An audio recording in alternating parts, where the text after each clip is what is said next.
Hello, hello, and welcome to part two of this Snow White introspective. I don't know why I am so have become so interested in this, but I do think there's a lot of stuff to glean. If you missed it, there was a part one where we looked at the original Brothers Grimm story. We kind of read through it, looked at a lot of the quirks and a lot of the differences that existed between that one and the story that we know that's most well known. We're gonna summarize that a little bit as we go through Snow White 1937. I'm not gonna cover the entire story, element by element like we did with that one.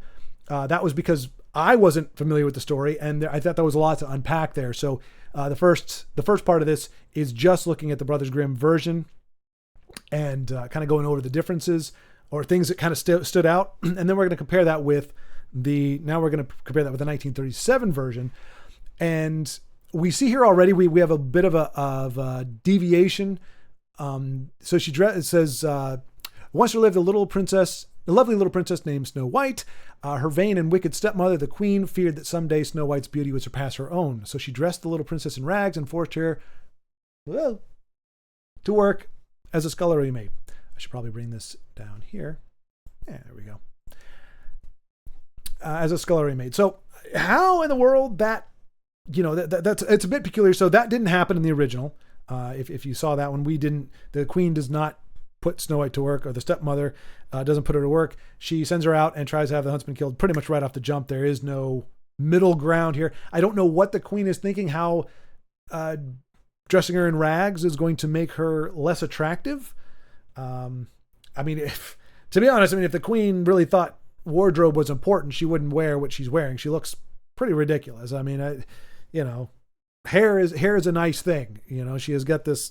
Well, you know what she looks like. We'll see it here as well. So hopefully, this is not a flattering look as far as I'm concerned.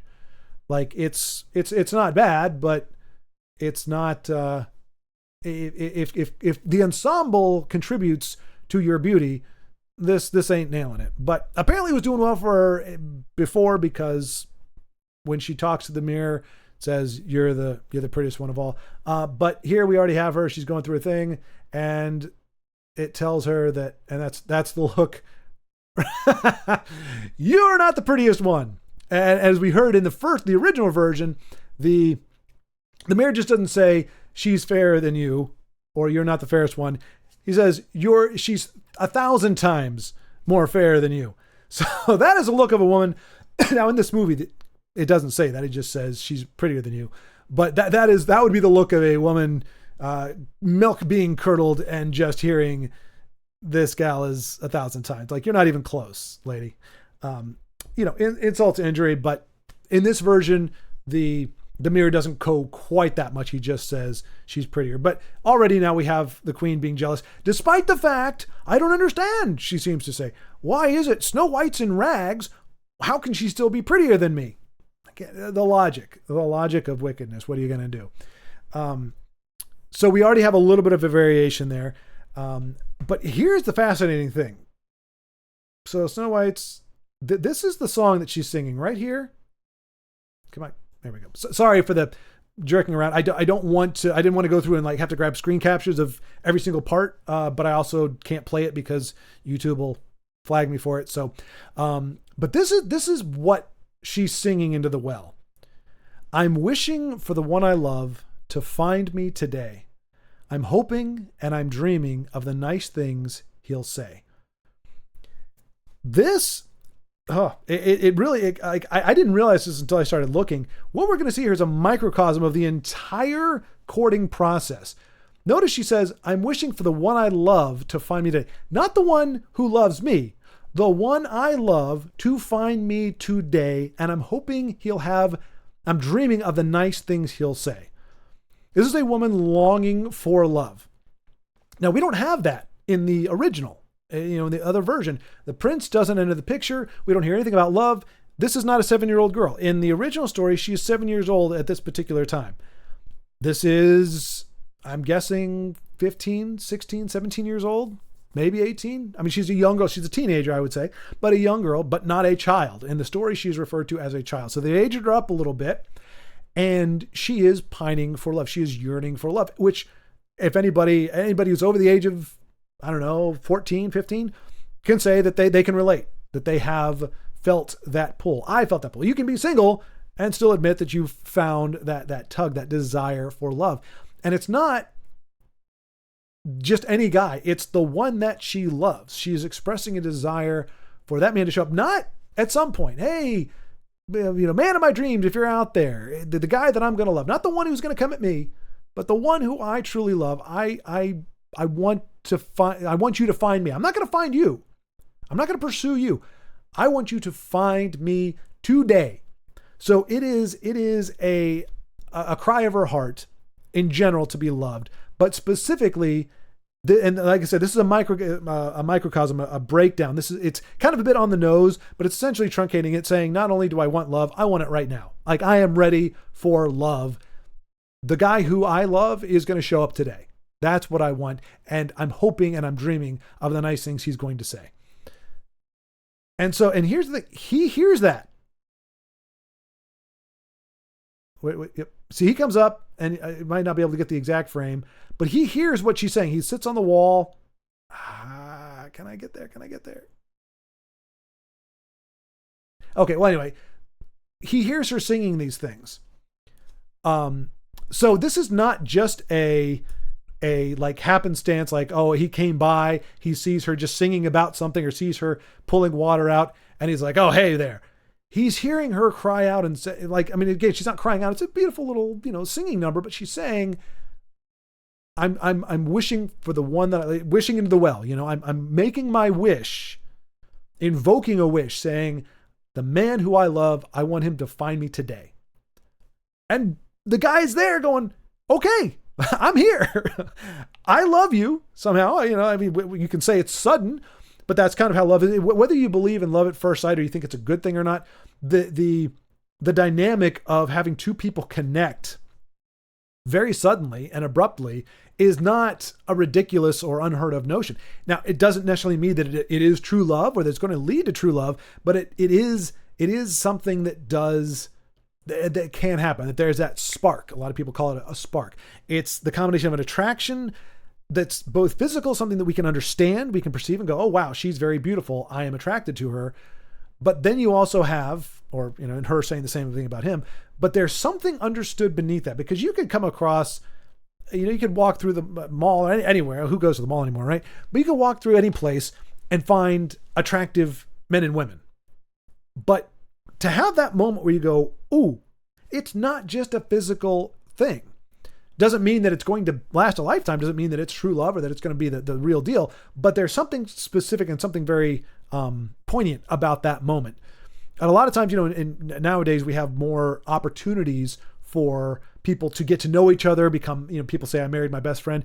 They get to know each other very well. And then the intimacy kind of is born naturally and organically out of that, which I think is great. And ideally that's what you want, because once you reach that point where you're like, I love you, you don't have to go like, well, wait, where's this coming from? It's like, that person inside of it, inside and out, what they're about, their heart, and you're good to go. But, where's Snow White going to meet somebody? Now, we don't really see a populace. She doesn't seem to get out much. She's put to work as a scullery maid, and she's just kind of hanging out in the backyard and in the palace or castle or wherever she's at here. There's not really a lot of social interaction. Where is she going to find somebody? And she doesn't say, I'm going to go out and find my guy. I'm going to go out there and do this. And look, I understand this is going to be controversial. I totally understand that, but I'm just going to speak it out right. Men are designed, we're geared to pursue, not to chase after, not to be like, oh, come here. And not to be, dogged. And, if a woman says no, to be like, oh, I don't care, I'm coming for you anyway. Men are designed to be able to want to pursue, to want to go after that, to be proactive. It is a desire. It's kind of a prerogative. It's something inside, and it holds in good stead, because as we see here, she just said, she's wishing into the well for the one she loves to find her today. Immediately after, not an hour later, not 5 minutes later, immediately, an answer to her call, this very charming gentleman shows up. Now, like I said, he was sitting on the wall. I don't have the screenshot of that. Sitting on the wall. And he jumps off and he walks over to her and says, oh, hello there. And she's like, oh, and you can see the look on her face. We're not going to get so many frames. She's like, oh my gosh, like, ah, this is the desire of her heart. It's what she truly wants. But when it shows up, she's like, oh my gosh, no, geez. And we see she runs away and hides. Now notice, this is not fear. This is not, I'm afraid of him. This is the suddenness of it. This is that moment where, where you have kind of like a collision with reality where it's like, oh, he's here. Like he's right in front of me. He has found me. So when you're out looking, so from the guy's perspective, from the prince's perspective, he hears her saying, I'm waiting, I'm wanting. And he's going, okay, well, I found you. I'm here. So he's the one, being proactive. He's the one putting it forward. So it means he's ready. He's made up his mind already. When he approaches her, there's not a doubt in his mind. He is, for right or wrong, good or bad, he has decided he loves this girl. Or he is definitely liking what he sees so far, that he's heard her song. He's heard the cry of her heart. He's drawn to her.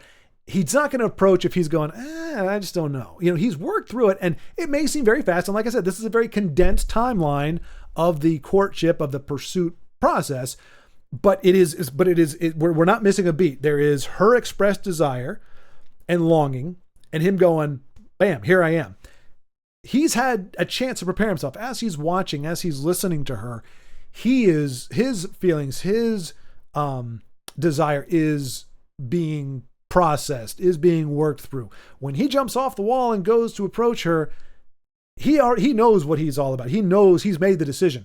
She has no idea. All she's gone is, this is really what I want. And he's going, okay, I've decided this is it. He approaches and she goes, ah, and runs away, closes the door. And now she's hiding behind the curtain. She's not terrified of him, but the idea that this is now true love is right there, right in front of her face. It's a terrifying thing.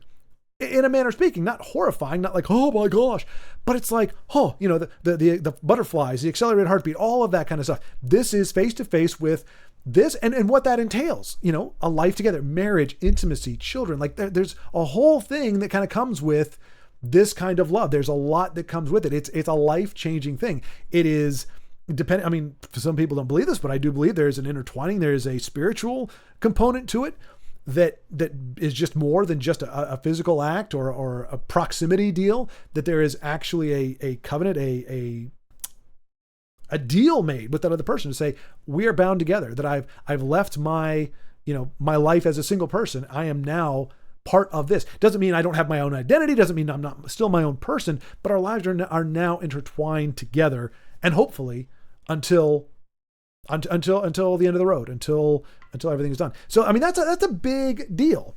And so again, we're seeing it very, very quickly. Him just going, bam, here I am. She goes, runs away. If guys were not wired to pursue, if we did not have that in us to continue to move forward, he would just gone, okay, well, apparently I freaked her the heck out. Because all he did was walk up to her and say, well, hello there, and she's out.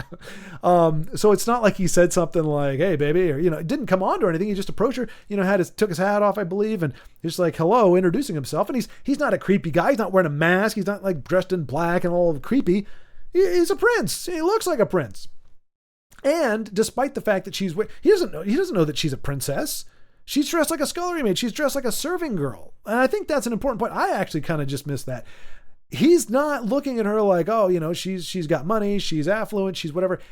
As best as he can tell, as far as he knows, this is a servant girl. So you think, he's a prince, right? He's come from nobility. And he sees this girl working down here, and because of her beauty, because of her song, the cry of her heart, he is drawn to her, not caring that she's a servant girl. And he expressed that interest. He has made that decision. I don't give a rat's patoot. I'm into you. Like I'm liking who you are, as best as you can see. And so, now she's hiding. And if guys were easily swayed or easily deterred, he would be like, okay, well, that didn't go the way I hoped it was. Sorry. And would have kept moving. Now I understand unfortunately, there's a big difference between a woman being coy, which is a little more playful version of the pulling back. Kind of borders maybe on being somewhat manipulative. It's like, okay, I want you to lavish attention. I mean, I want you to want to be pursued, but that is part of a healthy desire. If a guy is wired to want to pursue, then it makes sense that a woman would want to be pursued, not chased, not have a guy say, hey, I'm into you, and her go, I'm not interested, and have him continue to pursue her. That's not what I'm talking about. I'm talking about, as we've seen here, this has made it very clear, I'm looking for the person who I love to find me today. He says, I'm here. And she goes, this is not at this point, we're not supposed to question whether or not she loves him, whether or not this is her love. It's supposed to be a very serendipitous thing. You asked, here's the answer. He loves you. You love him, but you're still scared. You're still kind of pulling back. And that's a natural reaction. But there is that desire. Like, why would she run? Like, like that doesn't make sense. All he did was say hello. He didn't pull his knife out. He didn't, wasn't aggressive. Just, hey, how you doing? Just like a very nice greeting, not creepy, not stalkery. He came across her as he's passing by, hears her song, is captivated by it, and decides to introduce himself. There's nothing wrong with that. Now, if she had said, and going back to it now, so why would somebody in that situation, what would make her run away?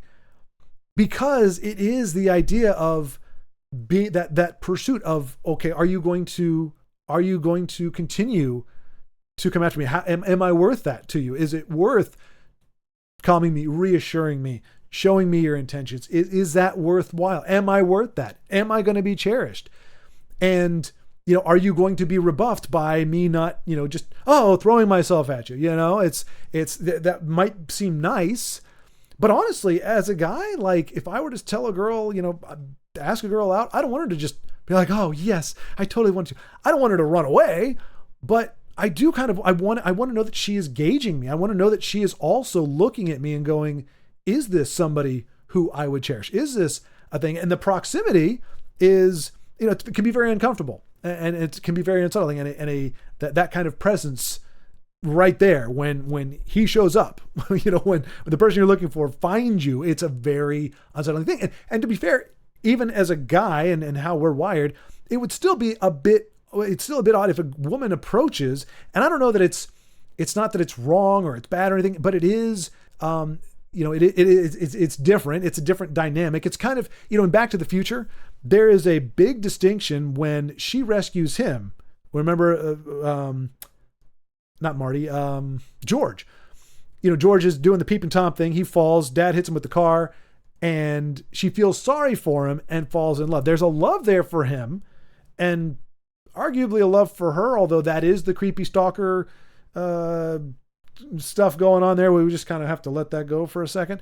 But in theory, there is a love there, even if it's really skeevy on the surface. But she has a love for him, but it is channeled through pity for him. Whereas and it leads to a life where he is just a pathetic whatever. And she looks at him, you can see, that's when I knew I would love him. Like, she's admitting, oh yeah, I do love him, but he's a weenie. He's not somebody that she adores. She's not somebody that she feels protected or cherished by. He's a clown. He's George McFly, But in the alternative future, instead of being presented her love being channeled through pity, he stands up as a protector, the way men should be, as a protector, and saves her. Not only showing for a guy to fight for that, now not literally we have to fight, but for a guy to be able to be a protector, for a guy to be able to say, you know what, I'm putting my life on the line, I'm putting my well-being on the line. That's how important you are to me. That's how much you mean to me. That's how much I want this relationship with you. It's a joy to be able to express that. And I don't think it's a joy to have to throw down with somebody or to have to slay a dragon, but there are other less confrontational, less physical things, but that are no less scary for a guy, but it's worth it because it is the pursuit of something that is worth all the risk and all the And even if it's rejection, now, once you get rejected, you're done. Like if she's just like, no, this is not me telling you to try harder. This is me saying, no, I am not interested. I don't feel that love. You are not the one that I love. We're done. So for her to rescue her and when he holds out his hand and she takes his hand and he pulls her up, that is adoration. That is, here is a man who can protect. Here is somebody who values me. Here is him coming from a place of the pursuer, of somebody who came after me, who fought for me. And I know that I'm going to be safe. I know that I'm going to be protected. And what that does for him as a man in that relationship, it's a big deal. And look, I'm not saying Back to the Future is not real life. It's not a documentary, but I think it says something in it, the timelessness of it for all of its little quirks and weird things. Like I would argue Back to the Future is like a modern version of this older Snow White in terms of there are things in there that you go, that's a little weird. That's a little creepy. That's a little peculiar. Why would that happen? Why is she okay with that? Why are they okay with Biff being around the house when we know what he actually did back then? Like, it's one thing if like two guys, fight because, somebody says something he doesn't like or he's stealing his lunch money or whatever. That's one thing. But when you actually have somebody, Biff, trying to avail himself on, was her name Elaine? I think that's her name. Anyway, can't remember. Wow, that's weird. How do I not remember? Anyway, tries to avail herself on there, and the only reason why he doesn't succeed is because George fights him off. It's kind of weird to have him hanging out afterwards. It's kind of weird that he's polishing up their cars and all that kind of stuff. But anyway, it's weird things like that. But I think that's going to be, throughout history, there'll always be very quirky things where you go, could have been rewritten, could have been done differently, I think, and still been a fine story. But that doesn't mean it's going to have its quirks. But but I think the resonance of that movie, in spite of those things, points to a lot of things. One, DeLoreans are cool. Time travel is cool. 80s were cool. 50s were okay. I didn't grow up in the 50s. I grew up in the 80s. But it is that dynamic, that idea that there's a fundamental and profound change, a difference between a man going through life with confidence, being able to pursue love in confidence as someone who is protecting versus someone who is just taken pity on. The love is still there. In both versions, she still loves him. The connection that those two people have, George and Elaine, that connection is legitimate in both timelines or in both versions. But one of them is him being in the rightful place as protector, as somebody who came from a position of strength and said, hey, come with me. Are you okay? I'm looking out for you. Versus a pervert hit by a car. Pretty sure, I'm guessing they know why how he fell into the street, what he was doing up there. He had the binoculars around his neck and everything. Gets hit by a car, kind of weak sauce, and she feels bad for him. And so there's a big difference in that approach. And so again, a lot of people recoil at that. A lot of people shirk back from that. I don't think that's a fixed in time thing. I don't think that expires. The desire that men have to pursue, the desire that women have. And unfortunately that gets twisted because you do have cases where men don't know how to take no, because they are wired to continue to pursue even in daunting, what seems to be a rejection. But there's a difference between a woman running, like we see Snow White going, oh my gosh, this is scary. My prince is here. The one I love is actually right here in front of me. Gosh. And gets away. But you see, she's peeping out from behind the curtain. She's not just hiding in there in terror. She's not calling for the guards. She's just giving herself some space, giving herself some distance and seeing, is he really the one? Because if he is, he's not just going to stop and be like, oh, peace out. Like that in modern society, modern times, I feel like that's what they expect. The appropriate response is the guy, well, she ran away. Obviously he scared her. He's made her feel unsafe. He needs to go away. That's a respectful thing to do. But that's not why she's running. She's not running because she's terrified of him. She doesn't want him to get any closer. It's this suddenness. And again, this, as I said, is condensed. This is something that normally, that could happen over the course of days, weeks, months. The courtship can be, or the pursuit can be longer. He could have just seen her, at a group meeting that they were having, or met her at work and, just said hello. And there's that little spark, there's a little something, but it's not going anywhere. And then later on, it's like a little bit more and a little bit more. This is just going, hey, it's all right here. Her feelings are out in the open. His feelings are out in the open. And this is her natural reaction to it. And he's not backing down. See, here we go. So she's looking, see, and we got this. And she comes out. So she's in here. He starts singing. And here's what he sings. So just a reminder, she says, I'm wishing for the one I love to find me today. I'm hoping and I'm dreaming of the nice things he'll say. Very simple, but also very, very sweet and very, I mean, love is, I think in that way, it's just very simple. I'm not looking for a complex feeling of emotions and endorphin rushes and dopamine. I have a desire to be loved, and I want to love that person, and I want the person I love to find me. His answer. Oh, sorry. I was going to put this up on the screen. That's why. So there's why I call it the call. I'm wishing for the one I love to find me today, and I'm hoping and I'm dreaming. Oh wait, you can't see that because I'm not doing a screen capture. Sorry. Anyway. His answer is, one song, I have but one song only for you. One heart tenderly beating, ever entreating, constant and true. In fact, you know what? Let me do this. Sorry, folks. I'm trying to do this live just because it's easier for me. But, if I hide this, does it? No, it starts all over again. Okay, we'll have to find it. But this is the song. Like I said, call. That's her wishing for the one I love to find me today, hoping and dreaming. One song, I have but one song only for you. One heart tenderly beating, ever entreating, constant and true. One love that has possessed me, one love thrilling me through. One song my heart keeps singing of one love only for you. The emphaticness, the overt and all-consuming affection, love, desire that he has for her expressed here. It's one song, one heart, one love. It's only you. That's it. That there is no question. There is nothing. You are the one. There's no. Yeah. It's just very powerful, very simple. And I'll get to the song itself in a minute, but she says, I'm wondering what the nice things he'll say. And this is the nice thing he says. How nice is that? Like, that is the awesome thing. And notice it says, ever entreating, one heart tenderly beating, ever entreating. So tenderly beating, again, not aggressive. He is pursuing, he is going after her, but it is not aggressive. It is a tenderness. It is a longing and a desire, ever entreating. This is not demanding, entreating. It's almost like it's not begging, but it is pleading. It is yearning. It is, I'm going to say, I want to be with you. I'm going to come to you and present myself to you and say, this is what I want. But I'm not demanding it of you. I'm not saying you must love me. I'm not saying, come on, baby. I'm saying, I'm entreating you. Please. I'm entreating with your heart. I'm pleading with your heart. Please.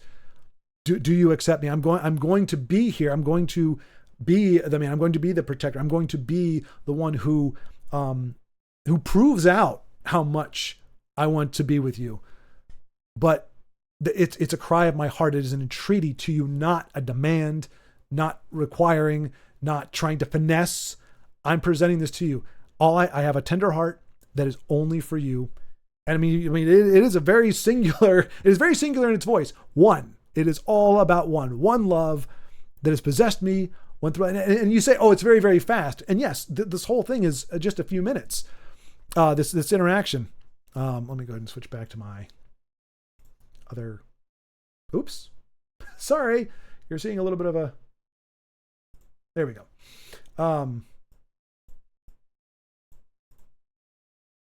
Okay.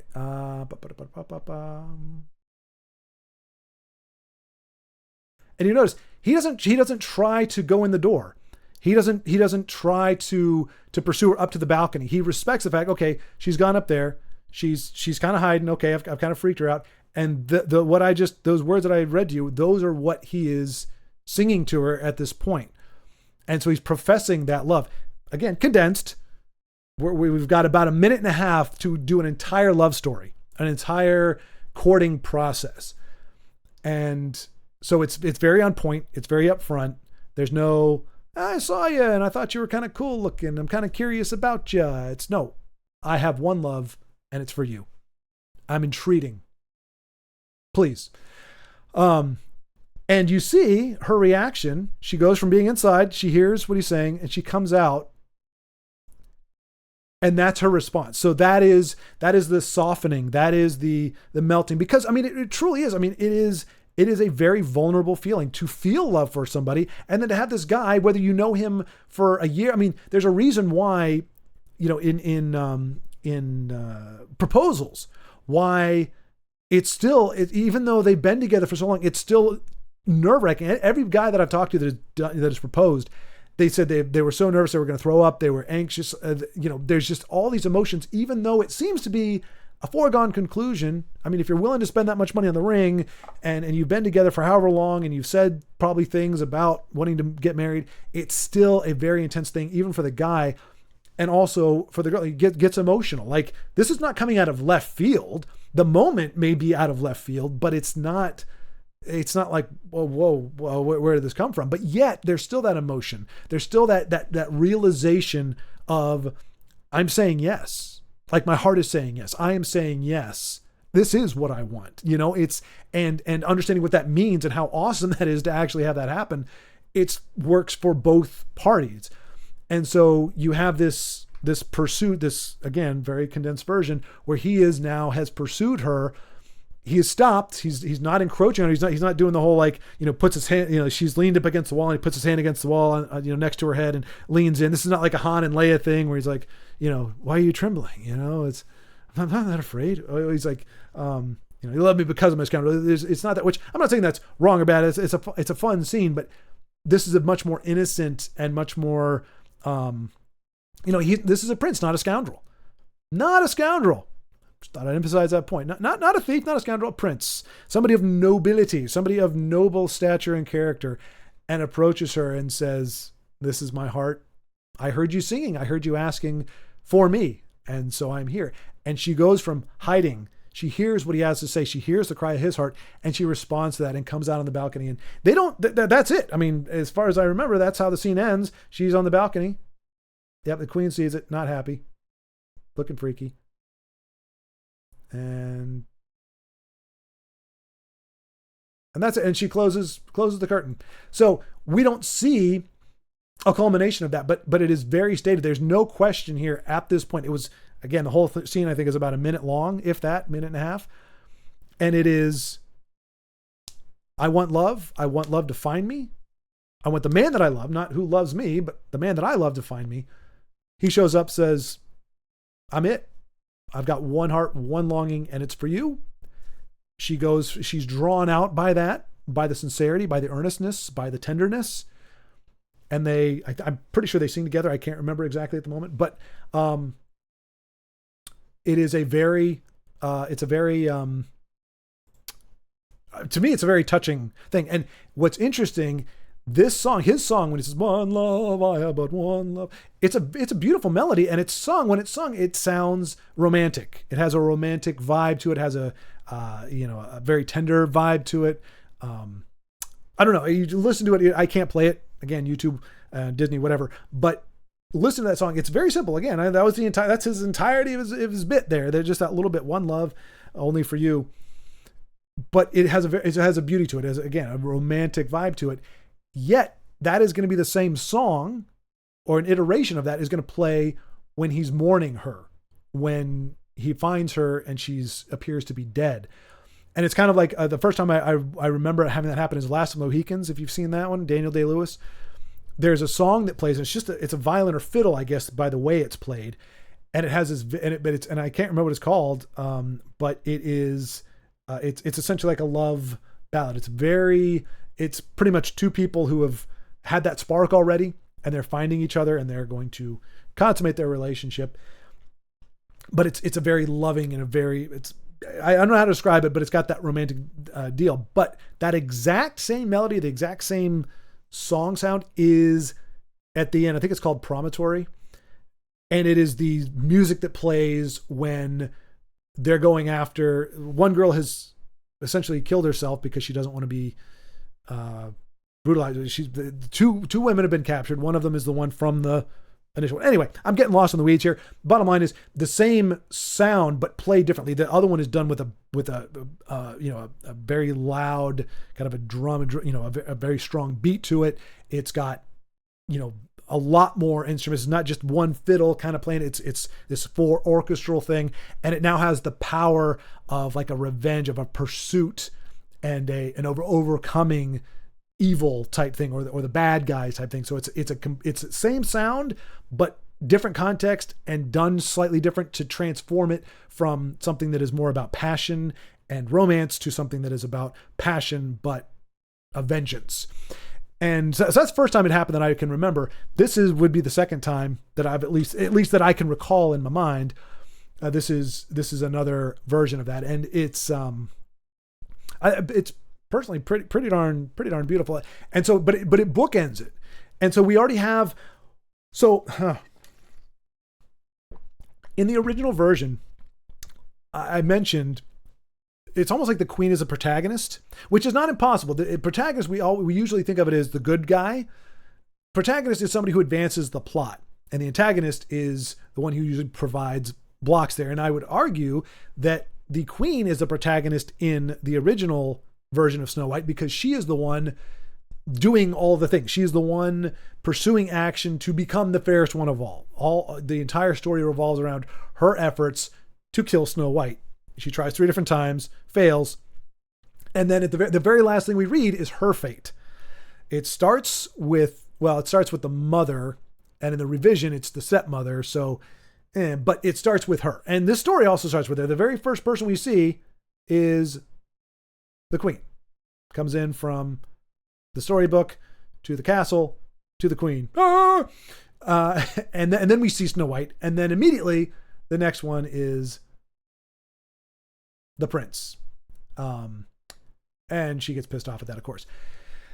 So the first one was more, centered around the queen and really goes into her envy and her animus towards Snow White. And that seems to be more or less the skeleton of the story. And Snow White is in that one, again, she's a child. She's 7 years old for the bulk of the story.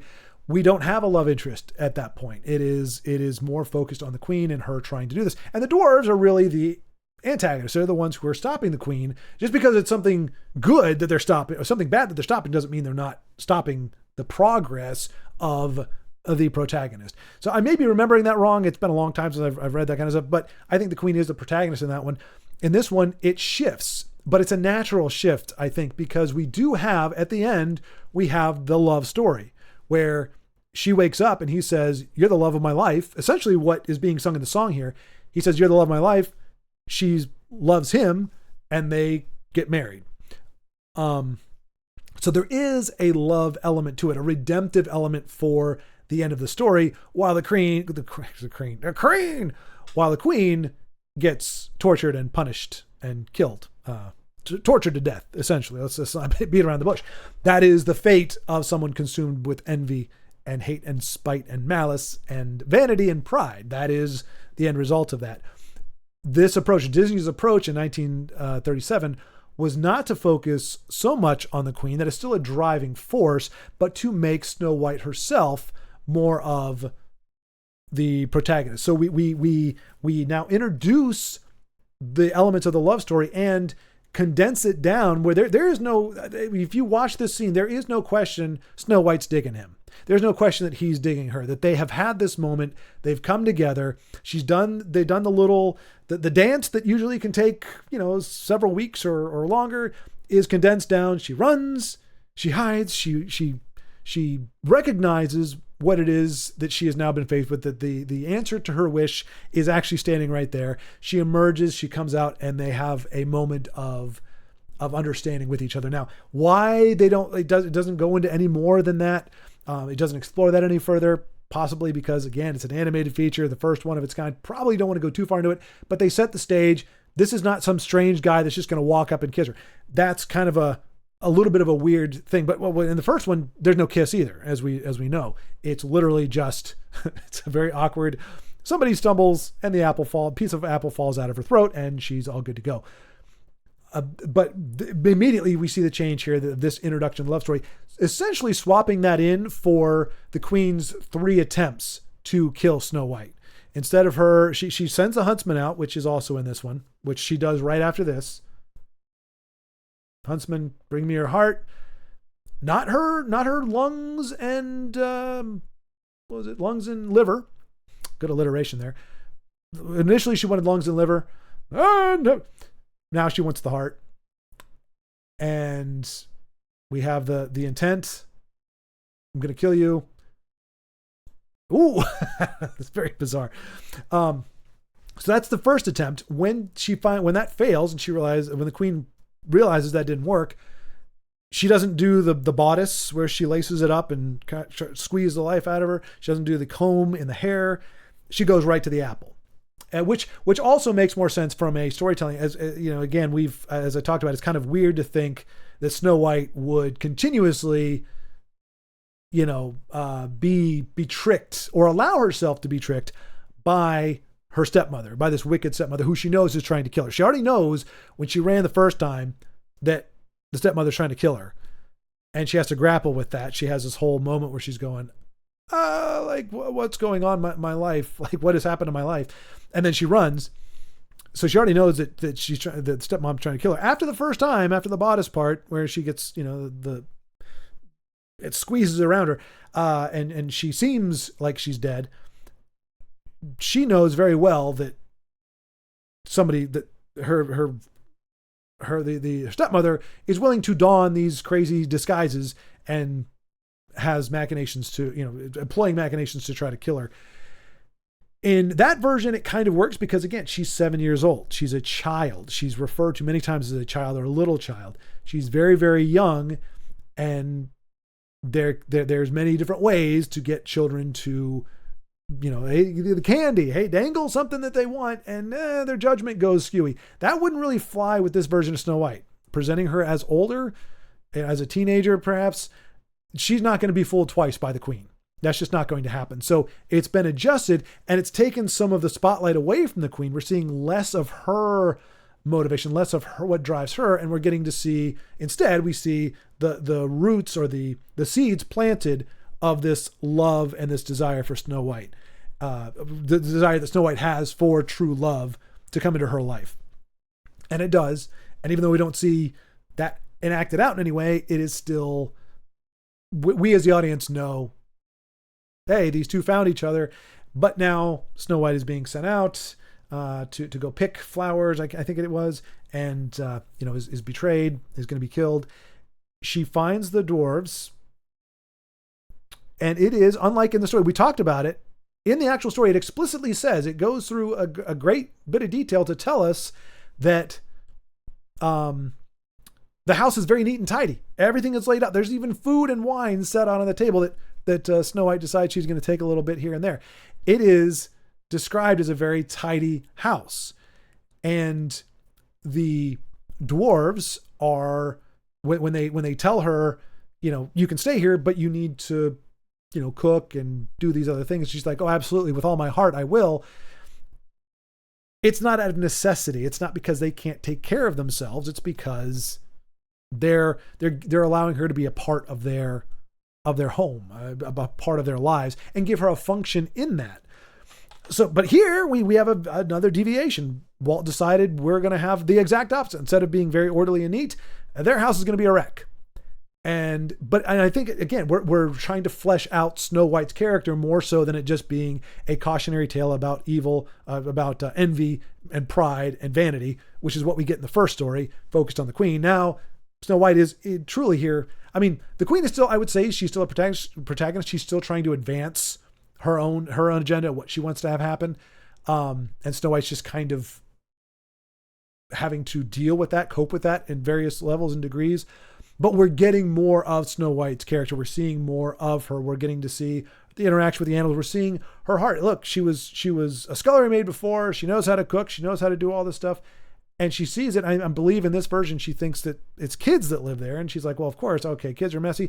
It becomes a very matronly thing, a very motherly thing. I'm going to take care of that. Doesn't work in a version where you've got a child, young child coming in. But as she is now, at her age now, yeah, okay, there's that instinct. Okay, I'm gonna these poor things are just they need a woman's touch kind of thing, and so it makes sense for that to come out of that.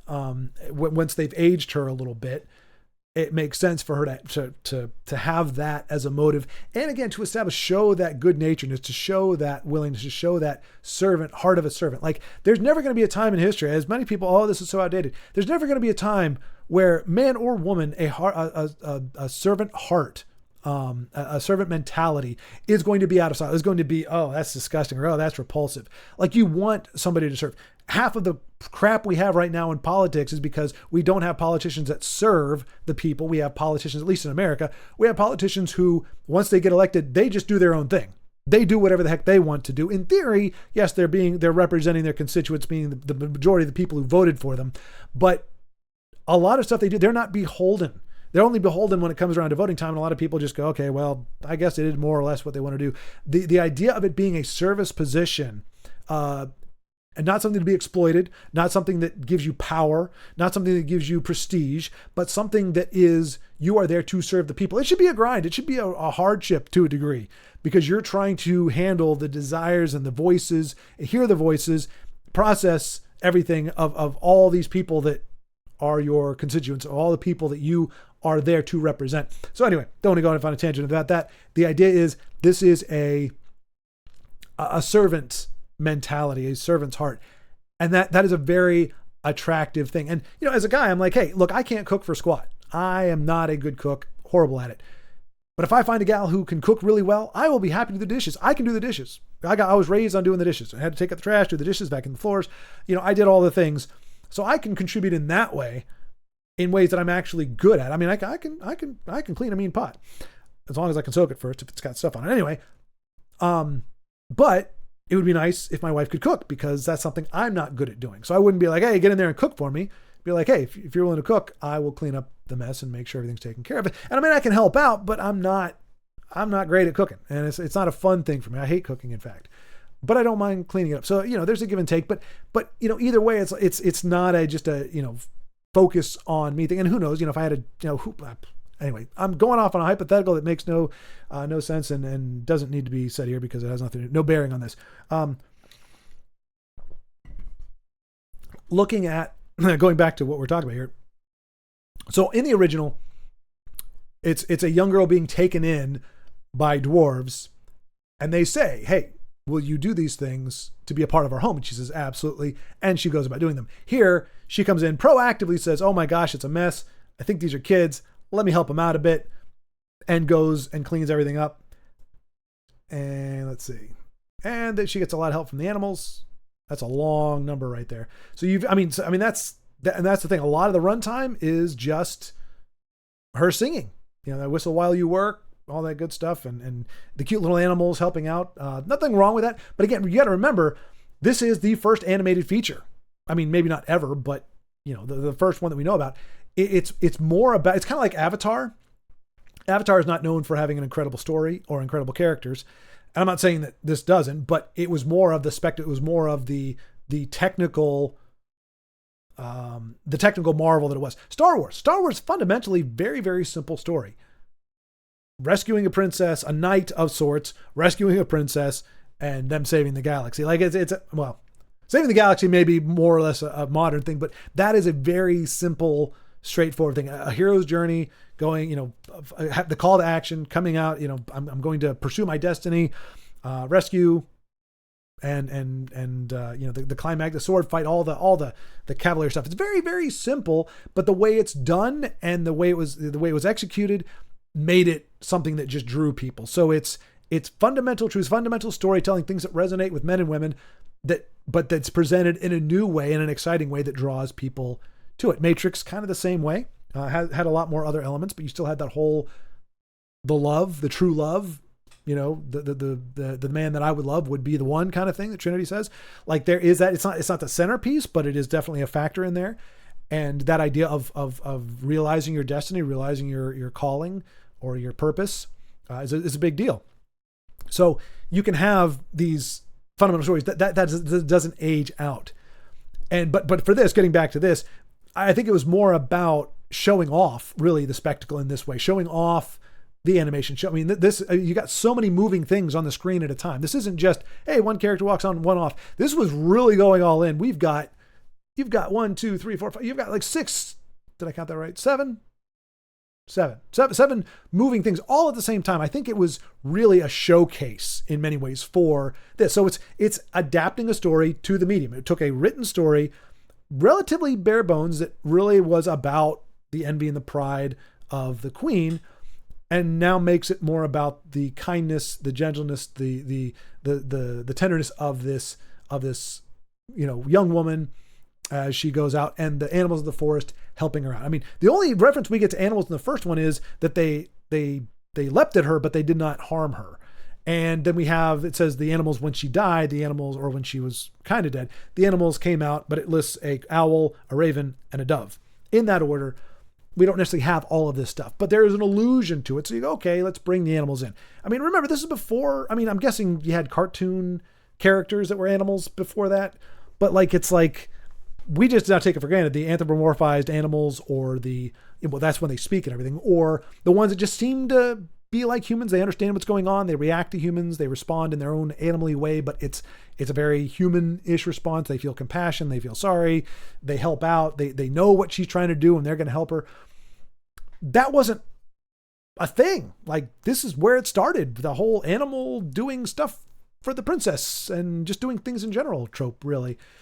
But that's the adaptation. It's a visual medium. We're going to do things that explore and maximize what we're doing here. I mean, you couldn't have a live action where you had squirrels washing plates and dishes. This is a unique thing to animation. It's kind of when they say, take advantage of the medium that you have, maximize its use. And so if you're going to make, a live action, and that's one thing you can say about the 2025, because they were able to do CG, you were able to get around the idea that one of the reasons why this was chosen as an animated feature is because there are things that are going to happen in it that you really couldn't do very well or even realistically in a real movie. So this is just, hey, if you're going to animate, make it something, show something in there that couldn't be done if it was a live action in 1937. And so that's what we have here.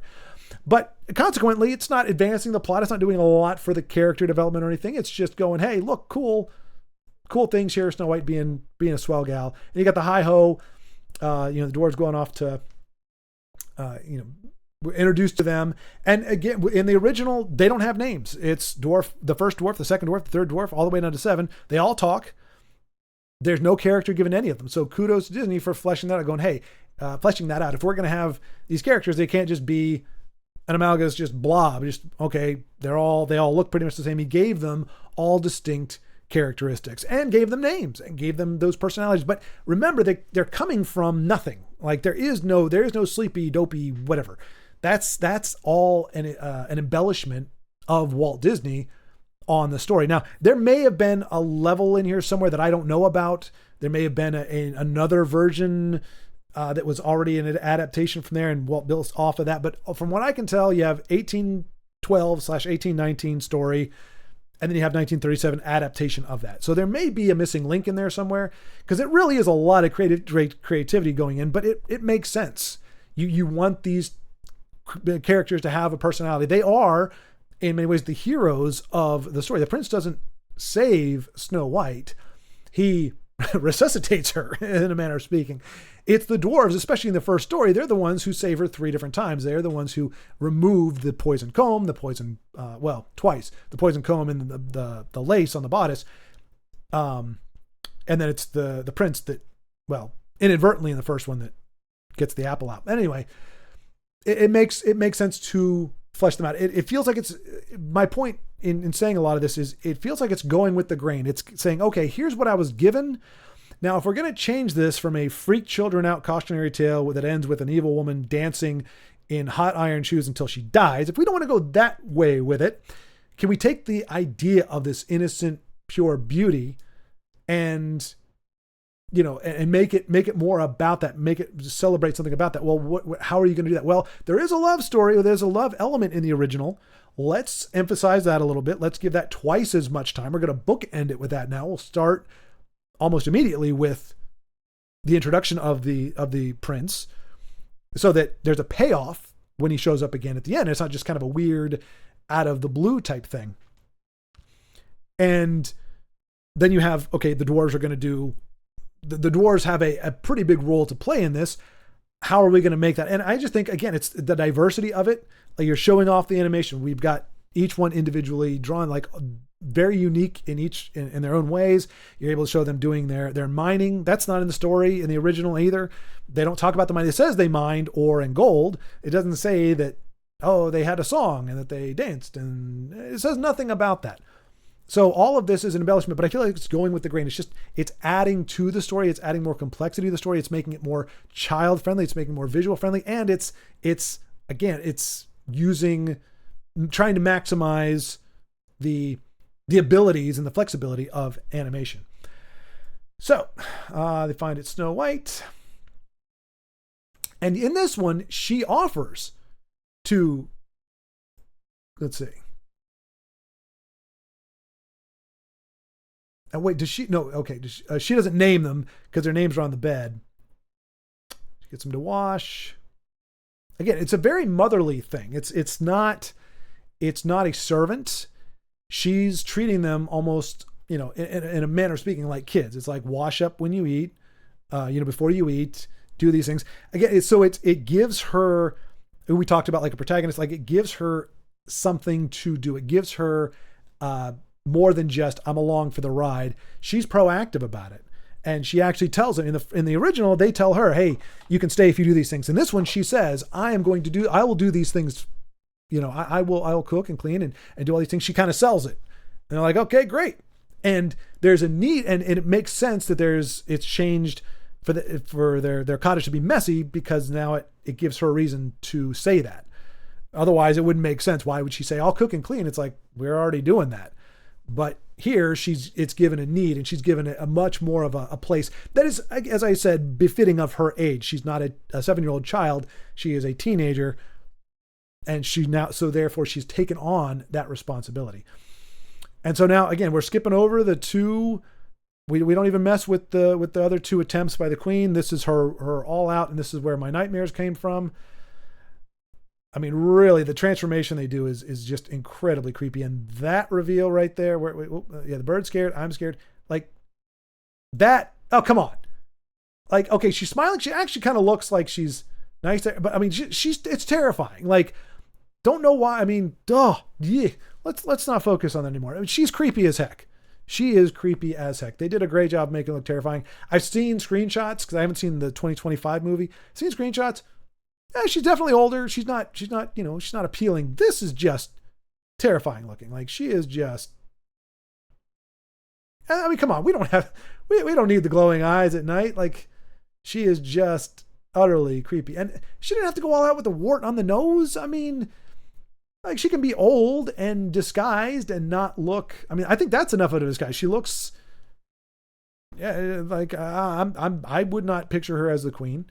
But it is interesting, like, the extent of the transformation, in that, like, she's all about being beautiful, and she has to, in order to do the killing, in order for her to do this evil deed, she had to transform herself from the second most beautiful woman in the kingdom or in the land to arguably the most hideous. And I'm not just saying that because she's old.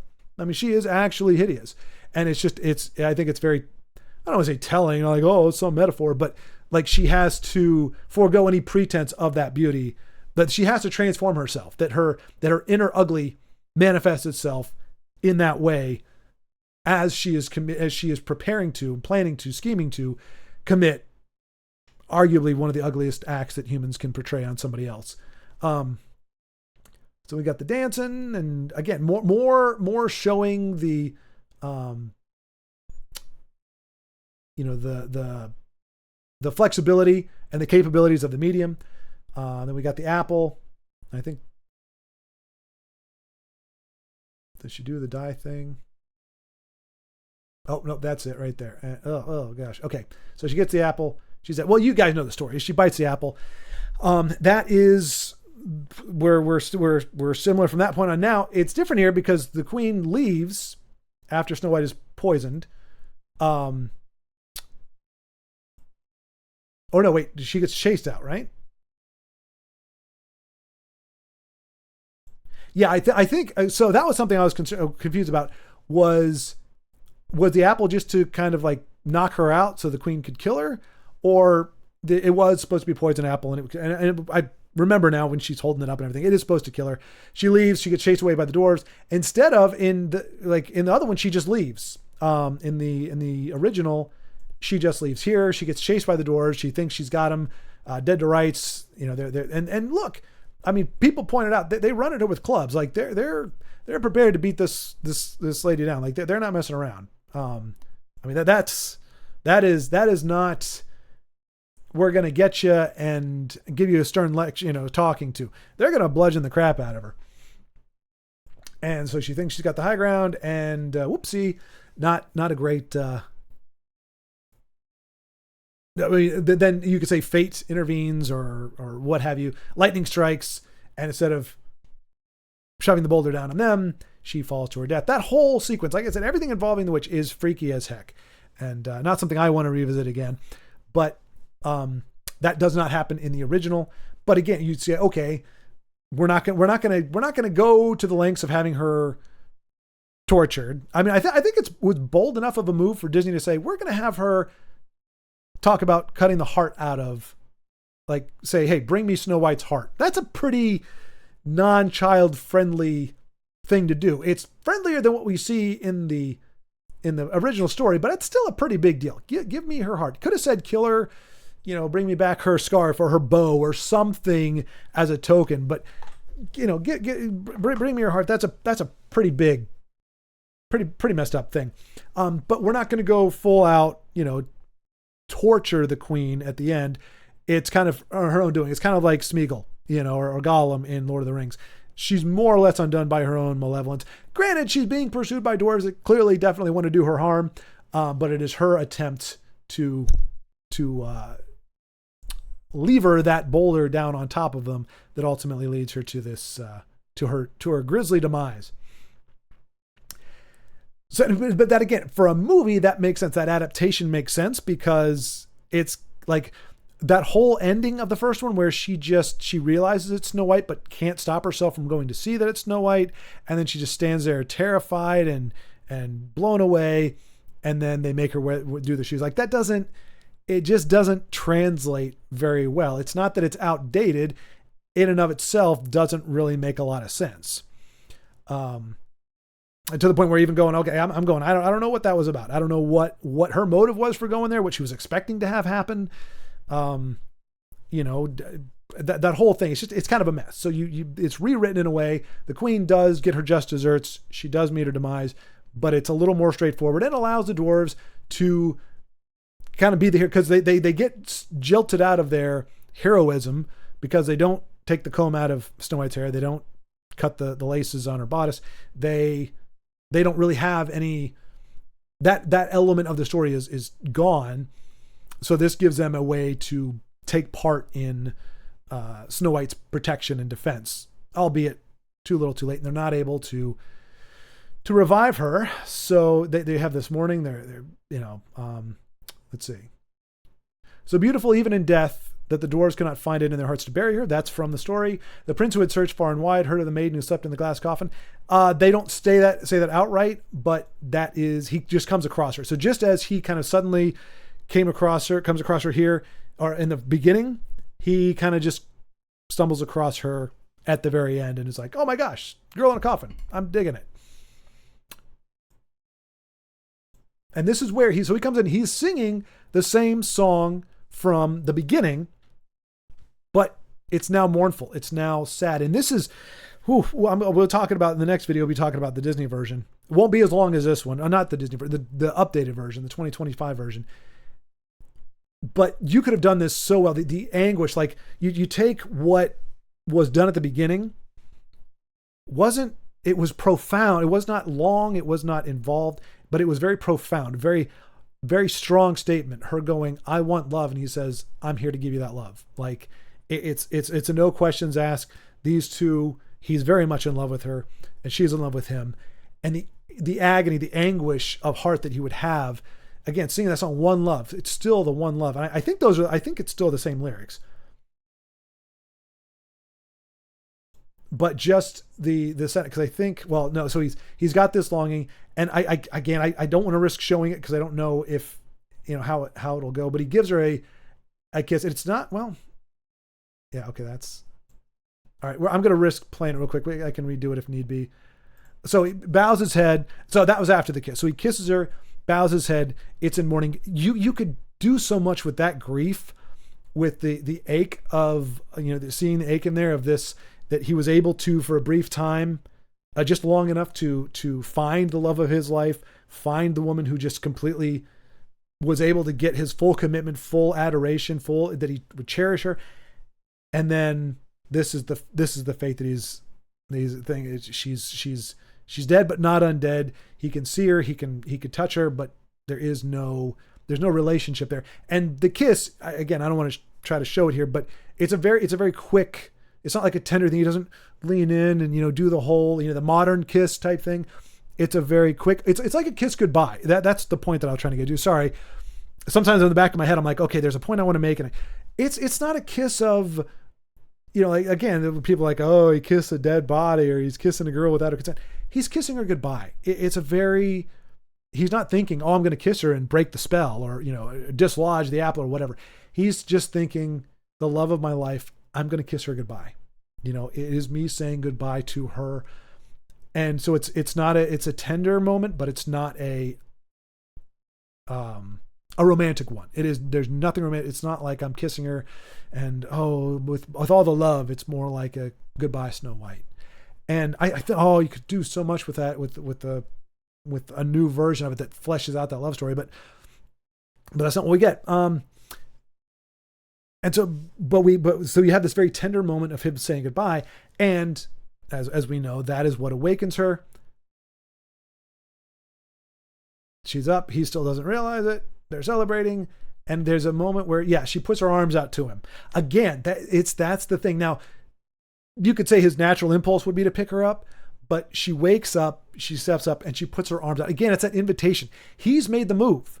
He made the initial move. He approached her in the background of the castle, the backyard of the castle, the courtyard. He made the move, and she retreated from him, and then came out to meet him halfway. But there's still a distance between them because that was not going to be the full realization of their relationship. That was just the initial expression of intent and desire. They're still separated. She's still up on the balcony. He's still down here. And that's how we leave. And she kind of closes the curtain. But the foundation has been laid. And here he has come, and again, not pursuing her in a romantic way, but saying, okay, he's come to see her. And in the story here, it says that he heard about her and he came to see her. Whereas in the original story, he doesn't know, we just find her, but it makes more sense here because now he actually knows her. In the original story, he doesn't get to know her at all. He doesn't know that she exists. Here, he knows of her already, and so he's come to essentially pay his respects, say farewell, and is greeted with this pleasant surprise, and she puts her arms out to him. Again, not saying, he doesn't reach out for her, he doesn't grab her, nothing. She awakens, she realizes that he's here, and it's just like, oh my gosh, like, it's take me, take me, I'm yours, and he's like, okay, but it's that coming together, it's that back and forth. That is very, very simple, and it plays out in a lot of different ways, but I think it's fundamental. It doesn't have to be that way, but I think that is often the way. The guy doesn't want to take a girl from where she's at. He wants her to say, take me away, pursue me, woo me, and then take me away. Not kidnap me, but I want to come with you. Again, he's not just picking her up and carrying her off like a barbarian, throwing her over his shoulder. She puts her arms out. Take me in your arms. This is what I want. So I'm not doing it justice, but I will. I got misty. I said that in the other video because I was scrubbing through just to make sure I got the beats right and that I wasn't missing something. So I heard the song at the beginning. I was like, oh, let me get those lyrics. saw the lyrics, I'm like, wow, those are actually pretty powerful lyrics. And you hear the song and it's a beautiful thing. And you see them, her coming out from behind the curtain and him coming up under the balcony and them kind of having that moment. And then when he comes over the crest, when he's of the hill, and he starts singing again, it brings that moment back. But again, it's mournful because he's not like, I'm going to wake her up with my song. I'm not singing one love as in, hear the cry of my heart to her. It's mourning the one love. I had but one love. This was what it was supposed to be. It's saying goodbye to that. It's parting ways with that instead of being introduced to it. Like, I just saw you, I love you. Now I have to say goodbye. I have to let you go. And so it's just a very poignant thing, but it's the same song. It's the same melody. It just, at least as I recall, I made the mistake. I can't play audio on here because that would definitely get a copyright strike. But you actually do hear, I heard, and I have to watch it again. Hopefully I'm not wrong. I will watch it off once I finish here before I start the next video. And we'll see if that is in fact what happens. But I'm pretty sure it is the same song. It's definitely the same melody and just done, but in a more somber way. And I love when movies can do that. I love that kind of thing. So that's what we have. And so in conclusion, starting to lose my voice.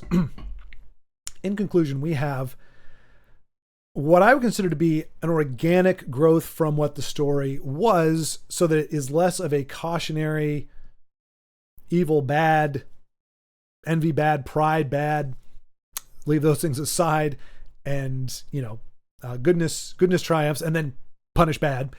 If you want to make it more of an uplifting story, more of a story about beauty of character and just make it a very endearing story that's still very simple, that does, and you can extrapolate on the love story. You think about like a story being like wood, and you've got a grain, you talk about going with the grain. It was in that direction. There was a love story there to grow upon. And he did. It didn't go very far. And when I say he, I mean Disney, even though I'm sure it was a bunch of other writers and everything, he took a love element and made it bigger and extrapolated on it in a way that I think benefited the story. Similar to Lord of the Rings. In the original story, Aragorn. It's Aragorn. Gosh, my brain. Aragorn and Arwen their love story is pretty much in the appendices. It's not really a main thrust of it. They made some pretty significant changes to Aragorn's character and to Arwen, mostly to him, to make that more of a love story that's featured in the movie. But that is, again, human beings, we do love. We crave it. We want it in different ways and in different forms, but it is a universal thing. It's not something that's, 1937. Well, that was back then. Women wanted to be loved and men wanted to be in love. But that's an old thing. It's universal. It is not going to expire. And the idea of a man pursuing a woman is also not going to expire, because that is innate in a man, a desire to pursue. And as I said, there is a line, any virtue taken to excess any virtue taken to excess is a liability. Any virtue misplaced is a vice. So the propensity or the ability of men to pursue in the face of adversity is great, as long as the woman is wanting that and is willing, is going, okay, yes, now I'm still going to keep your distance. Like, I'm still trying to gauge, I'm still trying to sort this out, but I'm not saying no.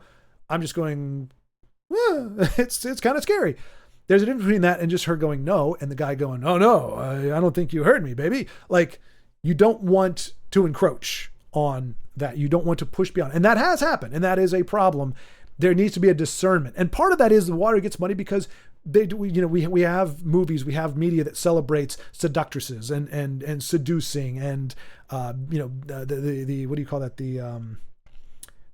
Femme fatale, where it's a lot of manipulation and a lot of pulling, controlling a guy through those emotions. And so even, I'm not saying that, because we have femme fatales that, women are deceitful. But it's very easy, just as men, it's easy for men to exceed that ability they have to or that desire to push forward and to not be shut down by something that isn't meant to be a deterrent. It's just going, what is it? Faint heart never won fair lady. That's an old quote. And I think it's very true. You cannot be faint of heart in pursuit. It's a very vulnerable and a very terrifying thing to do, to pursue love and to be pursued in love. For both parties, it's very vulnerable and very terrifying, but that's where the courage comes from. You don't have courage without fear. Like, that's how you can prove yourself out. Both can prove themselves out because they're both being courageous in pursuing and accepting that love and that vulnerability for each other. It's a beautiful thing. And I've lost my train of thought.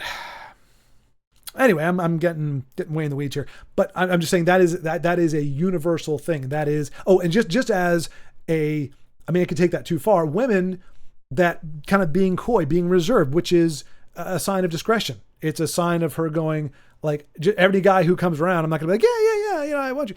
It needs to be, he needs to prove himself out. He needs to show restraint. He needs to not just be going, hey, and coming at you. That wall, that deal, and that allure, the again, that discretion, the distance that needs to be put there, and the give and take kind of deal. The, okay, come to me, but not too fast. That can vary, the flattery of that, the joy, the jubilation of being pursued, of being considered worthy of being pursued, can lead women to be more, to toy with it a little bit more, to make it more of a game, or more of a to and fro, more so than it would be. Like, there's naturally going to be a little bit of that in there, where she's going, I genuinely don't know where I am, where I stand with this right now. I do like you, and I do want to hang out with you. I just don't know. I just don't know. I just don't know. Like, you seem to be set. You seem to know what you want. You came and approached me. You seem to have a pretty good idea in your head. I'm not there yet. There's a very natural pushback that's fine, but then there's also the, I want you to keep paying attention to me, but I'm going to pull away. Anyway, we don't need to get into complete relational dynamics. That's not what this is about. The bottom line is, I think the elements were there in the original that this feels like an organic extension of. This feels like a story that would come out from that one, taking a different angle, taking a less terrifying and dark cautionary angle, and more of an elevating and uplifting angle, focusing more on Snow White as a character and the desires of her heart, and less on the witch. She becomes more of the antagonist. Now once you introduce that love story at the beginning, it's more about, it's almost about that almost gives it that is what Snow White is pursuing. Now, what happens when she closes the curtain between that and her going out in the woods with the huntsman, and she says she's going to live with the dwarves, but so does she really care about the prince? Like, there are some things that are kind of wishy-washy, but once you've established that, you go, okay, she says, I'm wishing for the one I love to find me today. He finds her. In theory, we want to see that play out. So there is a bit of a through line there that does make her something of a protagonist, where she's not really advancing the story to that, but we are wanting to see that come to fruition. Like, if they just introduced the prince at the beginning and nothing happened, it would be like, what the heck is going on? The fact that the original story does have him come back in allows them to go, okay, let's set this here. So it gives a reason, it gives a motive, it gives a driving force, even if it's very subtle and we don't see it interwoven in her interaction with the dwarves. It is still something there that we can see the witch as being, or the queen being, an antagonist too. She is now trying to stop the love, because she sees the love. We make it very clear. They make it clear. They show her seeing Snow White and the prince. So it's not only her envy, but her coming between those two, which makes her, again, more of an antagonist than a protagonist. So, like I said, the original story, I don't, we don't want to dismiss it as a product of its time, but it's a different story. It's a different, it takes a different approach. And this is modified or updated, or I shouldn't say updated. It is adapted to go from a short written story to a 80-minute, I think, runtime fairy tale, for children and for, I would say audiences of all ages. I think adults even would have been blown away by this at the time it came out. but it's saying, okay, yeah, pretty much that. We're just going to adapt this and make it more of a love story, and just explore the medium, explore the animation that we can, put things in the story that allow us to do that, and to make it more about Snow White and what she wants, not so much what the queen wants. Queen wants to kill her in the first one. In this one, it's more Snow White wants to find love. And I think those are universal. When I hear, oh, it's a product of its time, I don't know what's so horrible about this. I don't understand what antiquates this, what makes this obsolete, what makes this repulsive. Are we supposed to not want love? Are we supposed to not desire that? Or do we want just, oh no, men, don't pursue, wait for the girl to come to you. Or woman, don't, it's one thing. And you notice though, she had a job. She was a scullery maid. She was doing things. She wasn't just sitting there going, like she was taking a break in the middle of her job to say, I not take me away from this life, even just, I'm wishing for the one I love. I don't think there's anything fundamentally wrong with that. For both a man and a woman to want love and to want to find each other, there's nothing wrong with that. Now, if all you're doing is pining for somebody, whether you know them or not, you're just going, I'm pining for the idea. Yeah, that can be dysfunctional for both parties. But the idea of a man pursuing a woman in tenderness, and like he wasn't apologetic about approaching her, but he wasn't aggressive with it. And the idea of her, kind of giving some space. Hey, let me get acclimated to this, and then warming up to him, and then eventually, of course, seeing it culminating at the end. There's nothing wrong with that. There's nothing dated about it. There's nothing wrong with that. And it does make me pause, because it's not like, now if this was a 7-year-old, and as I said, if you haven't watched the first video, she was 7 years. Snow White was said to be 7 years old when she was at the start of the story, but then it says when she dies, when she eats the apple, it says she was in the casket for a long, or the coffin thing, the glass coffin. She was in there for a long, long time and did not decay. So you could think years. If this story had been a much younger Snow White, yeah, that might have been a product of its time. There are some things in society that do date things, and I think, there have been different points where it gets twisted one way or the other. But I didn't see anything in this that is repugnant. I saw a very streamlined, very tender, I've used that word a lot now, approach to a love story, and also then in the middle of it, embellishing on, fun stuff. The dwarves doing their thing, the animals doing their thing, cleaning up the place, the queen's transformation, her doing the apple deal. It's like, it's very basic elements, but they are there to embellish the animation, I think, and keep the runtime reasonable. You don't want a very complicated story where you're going to have to do a lot. And as I said, it's truncated in many ways. You're just getting very shortened versions of things that we now see a little more, give it a little more girth in our modern storytelling. But anyway, I'm going to take a break here and then talk about the 2025. It's not going to have much in the way of visuals. I got to find something to show, because like I said, I haven't really watched it. But yeah, and you know what? That's going to be a short one. I figure that's going to be a short one. So we'll just wrap it up with the next video.